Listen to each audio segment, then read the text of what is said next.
Hello friends, ನಾನಿವತ್ತು ಒಂದು simple ಆದಂಥ ಪಾಲಕ್ ಎಲೆಯ ಬೋಂಡದ ಜೊತೆಗೆ ಬಂದಿದ್ದೀನಿ. ಇದು ನೋಡಿ ಎಷ್ಟು ಕ್ರಿಸ್ಪಿಯಾಗಿ ಬಂದಿದೆ ಅಂತ ನಾನಿವಾಗ ನಿಮಗೆ ತೋರಿಸ್ತಾ ಇದ್ದೀನಿ. ಹಾಗೆ ಇದು ತಿನ್ನಲಿಕ್ಕೂ ಕೂಡ ತುಂಬ ಅಂದರೆ ತುಂಬ ಟೇಸ್ಟಿಯಾಗಿ ಇರುತ್ತೆ. ಇದು ಮಾಡ್ಕೊಳ್ಳೋದು ಹೇಗೆ ಅಂತ ನಾನು ಇವತ್ತು ನಿಮಗೆ ತೋರಿಸ್ಕೊಡ್ತಾ ಇದ್ದೀನಿ.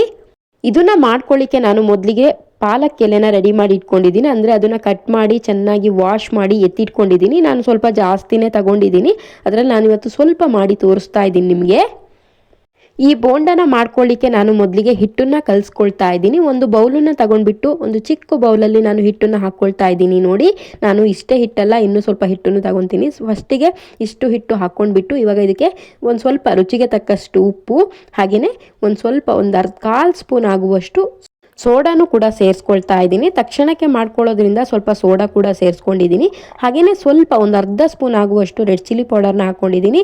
ಇದ್ರೂ ನೀವು ಬೇಕಿದ್ರೆ ಹಾಕ್ಕೊಳ್ಳಿ, ಬೇಡ ಅಂದರೆ ಸ್ಕಿಪ್ ಕೂಡ ಮಾಡ್ಕೊಳ್ಬೋದು.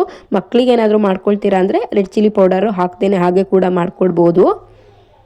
ಇದನ್ನ ಇವಾಗ ಈ ಥರ ಚೆನ್ನಾಗಿ ಮಿಕ್ಸ್ ಮಾಡ್ಕೊಳ್ತಾ ಹೋಗಿ ಒಂದ್ಸರಿ, ಯಾಕಂದರೆ ಉಪ್ಪು ಮತ್ತು ಸೋಡಾ ಖಾರದ ಪುಡಿ ಎಲ್ಲ ಮಿಕ್ಸ್ ಆಗಿಬಿಡಲಿ. ಅದಾದ ನಂತರ ನಾನು ಇದಕ್ಕೆ ಸ್ವಲ್ಪನೇ ನೀರು ಹಾಕ್ಕೊಂಡು ಕಲಿಸ್ಕೊಳ್ತಾ ಹೋಗ್ತೀನಿ. ಹಾಗೆಯೇ ನಾನು ಇದಕ್ಕೆ ಇನ್ನೊಂದು ಮುಕ್ಕಾಲು ಬೌಲ್ ಆಗುವಷ್ಟು ಮತ್ತೆ ಕಡಲೆ ಹಿಟ್ಟನ್ನು ಹಾಕ್ಕೊಂಡು ಮತ್ತೆ ಚೆನ್ನಾಗಿ ಈ ಥರ ಮಿಕ್ಸ್ ಮಾಡ್ಕೊಳ್ತಾ ಹೋಗಬೇಕು. ಒಟ್ಟಿನಲ್ಲಿ ಹಿಟ್ಟು ಚೆನ್ನಾಗಿ ಮಿಕ್ಸ್ ಆಗಬೇಕು. ಹಾಗೆಯೇ ಅದು ಸ್ಪೂನಲ್ಲಿ ಆಗಲ್ಲ ಅಂದ್ಬಿಟ್ಟು ನಾನು ಕೈಯಲ್ಲೇ ಈ ಥರ ಚೆನ್ನಾಗಿ ಮಿಕ್ಸ್ ಮಾಡ್ತಾ ತೋರಿಸ್ತಾ ಇದ್ದೀನಿ. ನೋಡಿ, ಅದು ಯಾವ ಹದಕ್ಕೆ ಬರಬೇಕು ಅಂದರೆ ಎಲೆನ ಅದ್ದಾಗ ಈ ಥರ ಹಿಡ್ಕೊಳ್ಬೇಕು.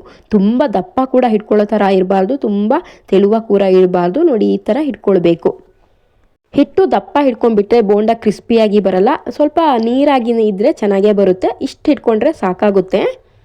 ಇವಾಗ ನಾನು ಪಕ್ಕದಲ್ಲೇ ಎಣ್ಣೆನೂ ಸಹ ಕಾಯಲಿಕ್ಕೆ ಇಟ್ಕೊಂಡಿದ್ದೆ. ಒಂದನ್ನು ಬಿಟ್ಟು ನೋಡಿಬಿಟ್ಟೆ ಎಣ್ಣೆ ಕಾದಿದೆಯಾ ಇಲ್ವಾ ಅಂತ. ಚೆನ್ನಾಗಿ ಕಾದಿದೆ ಎಣ್ಣೆ.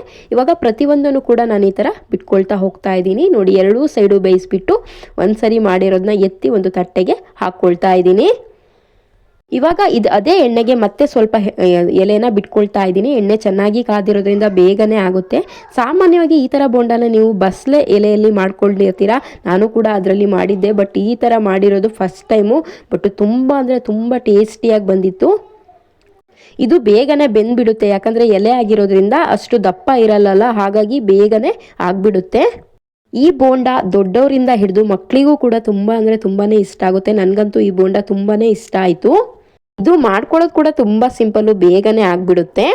ನೋಡಿ, ನಾನಿವಾಗ ಎಲ್ಲವನ್ನೂ ಮಾಡಿಬಿಟ್ಟು ಒಂದು ಪ್ಲೇಟಿಗೆ ಹಾಕಿಬಿಟ್ಟು ತೋರಿಸ್ತಾ ಇದ್ದೀನಿ. ಓಪನ್ ಮಾಡಿ ತೋರಿಸ್ತಾ ಇದ್ದೀನಿ. ನೋಡಿ ಎಷ್ಟು ಚೆನ್ನಾಗಿ ಬಂದಿದೆ ಅಂತ. ಕ್ರಿಸ್ಪಿಯಾಗಿ ಬಂದಿದೆ. ನೋಡಲಿಕ್ಕೂ ಕೂಡ ತುಂಬ ಚೆನ್ನಾಗಿ ಕಾಣಿಸ್ತಾ ಇದೆ. ಹಾಗೆಯೇ ಈ ಥರ ಪಾಲಕ್ ಬೋಂಡ ನೀವು ಒಮ್ಮೆ ಟ್ರೈ ಮಾಡಿ ಹೇಗೆ ಬಂತು ತಿಳಿಸಿ. ಇದೇನಾದರೂ ನಿಮ್ಗೆ ಇಷ್ಟ ಆದರೆ ನಾನು ಮಿಸ್ ಮಾಡದೆ ನನ್ನ ಚಾನಲ್ನ ಸಬ್ಸ್ಕ್ರೈಬ್ ಮಾಡ್ಕೊಳ್ಳಿ.